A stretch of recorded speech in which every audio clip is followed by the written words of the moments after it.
আজকে আমি এই নাস্তাটা তৈরি করে নিছি জালি কুমড়ো দিয়ে। জালি কুমড়ো দিয়েও যে এত সুন্দর নাস্তা তৈরি হয় সেটা এই ভিডিওটা না দেখলে মিস করবেন। তো বন্ধুরা চলুন দেরি না করে আমরা আমাদের মূল রেসিপিতে চলে আসি। প্রথমেই আমি এখানে একটি চাল কুমড়ো থেকে কিছুটা অংশ কেটে নিয়েছি লম্বা লম্বা স্লাইসে। এই রেসিপিটা তৈরি করার জন্য অবশ্যই সবুজ দেখে চাল কুমড়ো নির্বাচন করবেন। এবারে স্লাইসগুলো খুব ভালোভাবে ধুয়ে পরিষ্কার করে অল্প পরিমাণ লবণ দিয়ে মাখিয়ে রেস্টে রাখবো 10 থেকে 15 মিনিটের জন্য।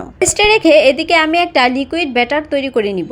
ব্যাটার তৈরি করার জন্য আমি এখানে নিয়ে নিলাম 2 চামচ পরিমাণ চাউলের গুঁড়ো, 1 টেবিল চামচ পরিমাণ কর্নফ্লাওয়ার, সাথে অ্যাড করে দিলাম 2 টেবিল চামচ পরিমাণ ময়দা। আমি দিয়ে দিলাম স্বাদমতো লবণ। টেস্টটাকে আরো এক ধাপ বাড়িয়ে নেওয়ার জন্য আমি এখানে ব্যবহার করি 1 প্যাকেট ম্যাজিক মশলা। ম্যাজিক মশলাটা অপশনাল, আপনারা চাইলে এটা স্কিপ করতে পারেন। ম্যাজিক মশলার পরিবর্তে আপনারা চাইলে এখানে অল্প পরিমাণ লাল মরিচের গুঁড়ো, হলুদ গুঁড়ো ব্যবহার করতে পারেন। লাল মরিচ গুঁড়ো দেওয়াতে জালের পরিমাণটা ব্যালেন্স করবে আর হলুদ গুঁড়ো দেওয়াতে খুব সুন্দর একটা কালার চলে আসবে। যদি আমার মতো সহজভাবে একটি ম্যাজিক মশলা ব্যবহার করেন তাহলেই কিন্তু হয়ে যাবে। এবারে অল্প অল্প পরিমাণ পানি অ্যাড করে শুকনো উপকরণগুলো খুব ভালোভাবে একসাথে মিশিয়ে একটা লিকুইড ব্যাটার তৈরি করে নিব। অবশ্যই এ পর্যায়ে খেয়াল করবেন যেন সবগুলো উপকরণ খুব ভালোভাবে একসাথে মিশে যায়। আমি সবকিছুকে ভালোভাবে মিশিয়ে ব্যাটারটা তৈরি করে নিলাম। আমি আপনাদেরকে ব্যাটারের ঘনত্বটা দেখিয়ে দিচ্ছি।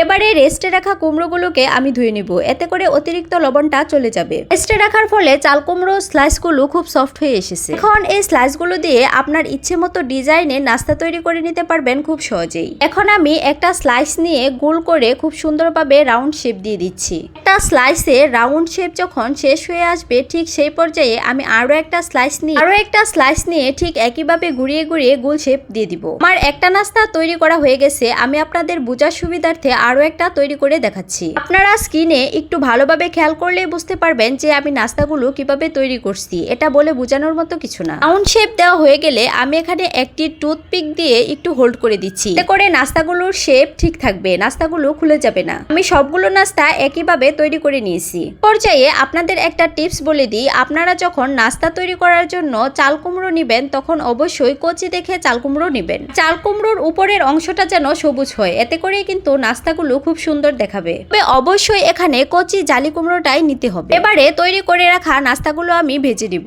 চুলায় একটা প্যানে তেল নিয়ে আমি তেলটাকে গরম করে নিব। তেলটা যখন গরম হয়ে তখন একটা একটা করে নাস্তা নিয়ে নাস্তাগুলোকে আমি তৈরি করে রাখা ব্যাটারে ডুবিয়ে নিব। ভালোভাবে ব্যাটারের মাঝে নাস্তাটাকে চুবিয়ে নিতে হবে যেন নাস্তার গায়ে গায়ে ব্যাটারগুলো খুব সুন্দরভাবে লেগে যায়। এভাবে সবগুলো নাস্তাকেই আমি ব্যাটারে কোট করে নিয়ে গরম তেলে দিয়ে দিলাম। এই নাস্তাগুলোকে ডুবো তেলে ভেজে নিতে হবে। আর ভাজার সময় অবশ্যই চুলার আঁচটা লোতে রেখে নাস্তাগুলোকে খুব সুন্দরভাবে ভেজে নিতে হবে। নাস্তাগুলো দেওয়ার সাথে সাথে নাড়তে যাবেন না। 2 থেকে 3 মিনিট জাল করার পর একটু নেড়ে চেড়ে দিবেন। একটা পাশ ভাজা হয়ে গেলে আমি একটা কাঁটা চামচ দিয়ে নাস্তাগুলোকে উল্টিয়ে দিলাম। উল্টিয়ে দিয়ে আমি অপর পাশটাও খুব সুন্দরভাবে ভেজে নিব। আমি নাস্তাগুলোকে খুব বেশি লাল করে ভাজবো না, মোটামুটি যখন একটা ব্রাউন কালার চলে আসবে তখন আমি নাস্তাগুলোকে উঠিয়ে নিব। এতে করে নাস্তাগুলো দেখতে খুবই লোভনীয় দেখাবে। খুব সহজেই অল্প কিছু উপকরণে আপনারা নাস্তাটি তৈরি করে নিতে পারেন সকাল কিংবা বিকেলে চায়ের আড্ডায়। নাস্তাগুলো দেখতে যেমন লোভনীয়, খেতেও কিন্তু দুর্দান্ত স্বাদের হয়। বন্ধুরা দেরি না করে ঝটপট তৈরি করে নিন। নাস্তাগুলো যখন খুব সুন্দর একটা কালার চলে এসেছে তখন আমি নাস্তাগুলোকে উঠিয়ে নিলাম। পরে আমি আপনাদেরকে দেখিয়ে দিচ্ছি যে নাস্তাগুলো দেখতে কতটা লোভনীয় দেখাচ্ছে। সবাইকে অনেক অনেক ধন্যবাদ ভিডিওটি সম্পূর্ণ দেখার জন্য। সবাই ভালো থাকবেন, সুস্থ থাকবেন সেই কামনায় আজকে এখানেই শেষ করছি। আল্লাহ হাফেজ।